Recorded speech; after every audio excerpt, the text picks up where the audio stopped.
যারা আমরা দেখেছি বিভিন্ন ধরনের নাশকতা করা হচ্ছে, হামলা করা হচ্ছে, পরিকল্পিতভাবে করে এই আন্দোলনকে নস্যাৎ করার চেষ্টা করা হচ্ছে। আমরা সকল প্রতি আহ্বান থাকবে এই ধরনের লুটপাট হামলাকে রুখে দিবেন এবং যারা সংবাদকর্মী আছেন তাদের প্রতি সর্বোচ্চ সহযোগিতা করবেন এবং আপনারা থানাগুলোকেও প্রয়োজনে পাহারা দিবেন। আমরা বলেছি বারবার, যারা এই ফ্যাসিস্ট রেজিমের সাথে গণহত্যায় জড়িত ছিল, দুর্নীতিতে জড়িত ছিল, তাদেরকে আইনি প্রক্রিয়ায় বিচারের আওতায় আনা হবে। কেউ আপনারা আইন তুলে নেবেন না। আমরা প্রতিহিংসা, রক্তপাত চাই না। আমরা একটি শান্তিপূর্ণ বাংলাদেশ চাই।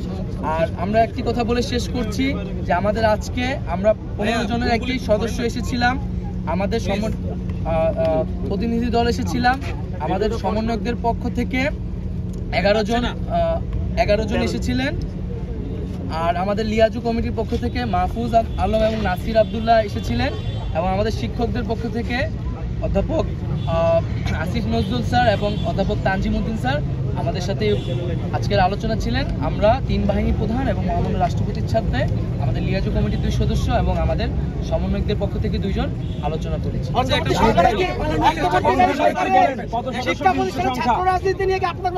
সদস্য সংখ্যা বিশিষ্ট